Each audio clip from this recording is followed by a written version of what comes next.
दोस्तों, मैं अनिल जोधपुर से आज आपको कहानी सुनाऊंगा पौंड का भूत। यह कहानी हेलेना की है जो हवाई द्वीप पर रहती है। हेलेना हवाई द्वीप पर एक छोटे से टापू पर रहती है। हेलेना जिस टापू पर रहती है वो टापू पानी के बीचों बीच में स्थित है। वैसे तो हेलेना का लंदन में भी एक बहुत बड़ा घर है, लेकिन उसको घूमने का शौक है, इसलिए वह अपने दौरे करती रहती है। अब की बार हेलेना द्वीप पर अकेली आई थी। उसके पति को कुछ काम था तो एक सप्ताह बाद आएगा, ऐसा उसने अपनी पत्नी से प्रॉमिस किया। हेलेना फ्लाइट से सैटरडे को आ गई थी। हेलेना आते ही सो गई। अगले दिन सुबह उठकर हेलेना ने कुछ वर्कर्स को बुलाया और पूरे घर की सफाई करवाई। हेलेना ने अपने घर को अपने हिसाब से सजाया। अब हेलेना होटल गई और खाना खाया, फिर वहीं से उस पौंड पर चली गई जहाँ उसका घर स्थित है। हेलेना ने अभी उस पौंड को पूरा नहीं देखा था। अब की बार वो कोई चांस मिस नहीं करना चाहती थी। उसने पूरी तैयारी कर ली थी और पानी में गोता लगाने का भी मन बना लिया।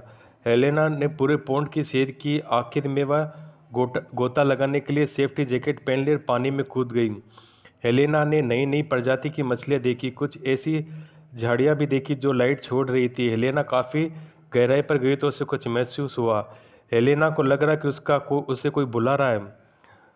हेलेना को लगा उसे कोई बुला रहा है। उसने एक झटके में ही साड़ी बटन को इग्नोर किया, आराम से अपनी गोताखोरी पूरी की और वापस ऊपर आ गई। हेलेना काफ़ी थक चुकी थी और रात भी काफ़ी हो गई, इसलिए हेलेना आराम करना चाहती थी। इसलिए हेलेना अपने घर पर चली आई। अब हेलेना टीवी देखते देखते सो गई। थोड़ी देर बाद उसकी नींद खुली। उसने टीवी को बंद किया और अपने बेडरूम में चली गई। आधी रात को करवट लेते समय हेलेना ने कुछ महसूस किया। उसको लगा कि यहाँ पर कोई तो है। उसने बेडरूम से जैसे ही नज़र घुमाई, उसको कोई नहीं दिखा। हेलेना वापस सो गई। थोड़ी देर बाद हेलेना की आंखों के सामने कुछ परछाई सी आई। हेलेना ने अपने सामने वाले गेट के कांच में देखा तो उसे कुछ दिखाई नहीं दिया। हेलेना वापस करवट बदलकर सोने लगी तो खिड़की के कांच में उसको किसी का धुंधला धुंधला चेहरा दिखाई दे रहा था। हेलेना उठकर बैठ गई। हेलेना कांच को गौर से देखने लगी। खिड़की को देखते देखते हेलेना को कुछ और महसूस होने लगा कि उसकी बाईं तरफ कोई और परछाई है। हेलेना ने दरवाजे कांच पर देखा तो हेलेना चौंक गई। एक और परछाई। अब हेलेना अंदर से हिल गई। उसे वापस खिड़की की तरफ देखा। परछाई ठप ठप खिड़की को मार रही थी। उसने वापस पलटकर दरवाजे की तरफ देखा तो हेलेना झट से पलंग की दीवार तक सरक गई। परछाई कमरे में आ गई।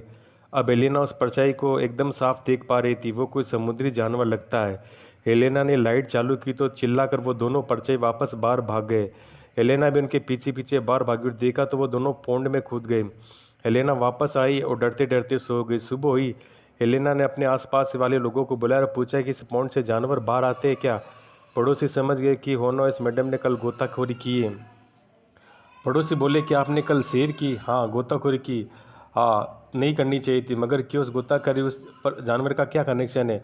मैडम, आप जिसको जानवर करी वो कोई जानवर नहीं है, वो एक मृत शरीर है, एक आत्मा है। पर वो तो दो थे। लेना बोली दो नहीं, पूरे 20 है। क्या मैं जान सकती हूँ इसका राज क्या है? आप जानकर क्या करोगे मैडम?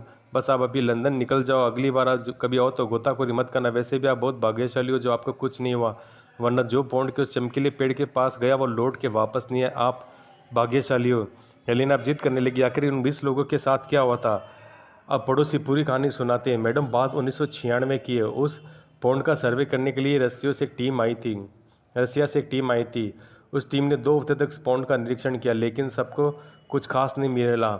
जल विभाग को कई से जानकारी मिली कि इस पौंड के अंदर कुछ रहस्यमय चीज़ें। उसी को खोजने के लिए भी टीम यहाँ पर आई थी। टीम का एक मेंबर, उसने अंदर कुछ चीज़ों को खोज लिया, लेकिन उसको कुछ एक ऐसा मिला जो किसी को नहीं देना चाहता था, इसलिए उसने झूठ बोल दिया कि कुछ नहीं मिला। लेकिन उसी टीम के एक ईमानदार ऑफिसर को भी पता चल गया कि अंदर खजाना है। पूरी टीम सो रही थी, तभी वो चोर मेंबर वहाँ से निकलकर उस खजाने के पास पहुँच गया, लेकिन साथ में ईमानदार ऑफिसर भी जाग गया। वो पूरी टीम के साथ वहाँ पहुँच गया, लेकिन तब तक वह चोर मेंबर सारा खजाना लाद कर मिनी जहाज से जाने लगा। पूरी टीम उस पर गोली चलाने लगी। उसके जहाज का हिस्सा थोड़ा डैमेज हो गया, इसलिए वो पानी में कूद गया, लेकिन तभी वो ऑफिसर उन पर गोलियां बुछार करते रहे और उसको गोली लग गई। वो इसी पौंड में मर गया और वो एक ही मारा गया। फिर 20 की। मैडम, जिस तरह आप गई वैसे गोताखोरी करने गए।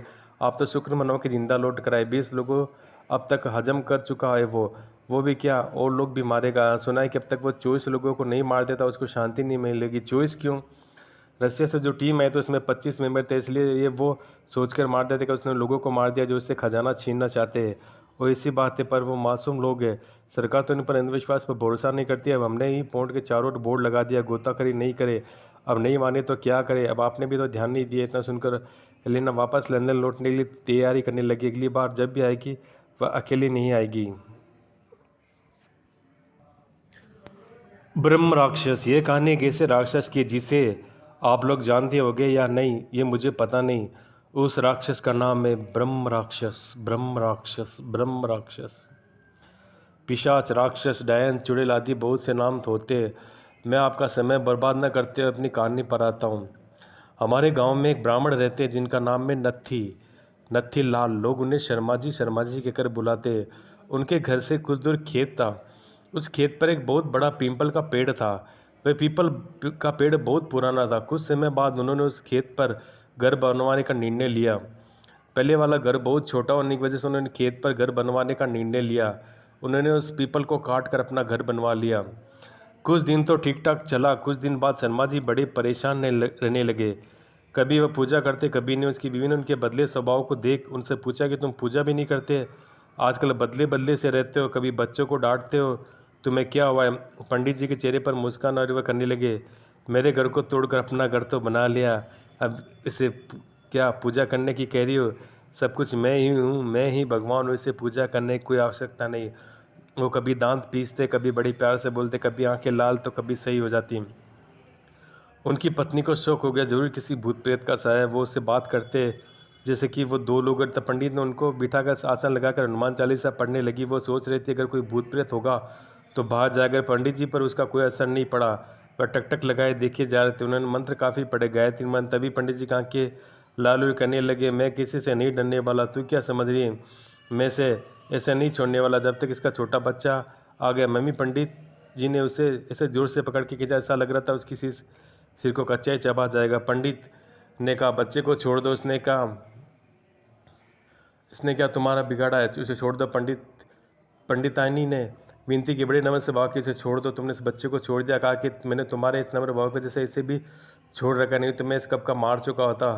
फिर पूछा, तुम कौन हो, मेरे पति को तुमने क्यों वश में कर रखा है, आप हमसे क्या चाहते हो, आप कौन हो। तब उसने कहा, अगर अपना भला चाहती है तो पीपल के पेड़ लगवाओ, जितने भी हो सके पेड़ लगाओ, फिर मैं बताऊंगा मैं कौन हूँ और फिर मैं चला जाऊंगा। पंडित जी की बीवी ने 101 पीपल पेड़ लगाए। एक दिन उसकी पत्नी ने देखा कि आज पंडित जी सुबह उठकर पूजा पाठ कर चुके हैं। तब पंडित जी ने पंडित से बोले, तुम्हारे पति को आज छोड़ के जा रहा हूँ, तुम सदा सुखी रहो, तुम्हारा आचार विचार बहुत अच्छे। मैं ब्रह्म राक्षस हूँ, वैसे मैं किसी को नहीं छोड़ता, ना ही किसी से डरता हूँ। मैं ब्रह्म राक्षस हूँ, ब्रह्म राक्षस। तुम्हारे पति ने मेरे पीपल को पेड़ को काट दिया था, जिस पर मैं हजारों सालों से रह रहा था। मुझे गुस्सा आता है, पर मैं तुम्हारे अच्छे के कारण इन्हें छोड़ रहा हूँ, तुम्हारे पति को छोड़कर। तब पंडित जी अचानक सही हो गए। पंडित जी की बीवी की आंखों में आंसू निकल पड़े। पर दोस्तों, बुरे के साथ अगर तुम अच्छा करोगे तो एक दिन तुम्हारा भी अच्छा ही होगा। तो दोस्तों, आज के लिए इतना ही।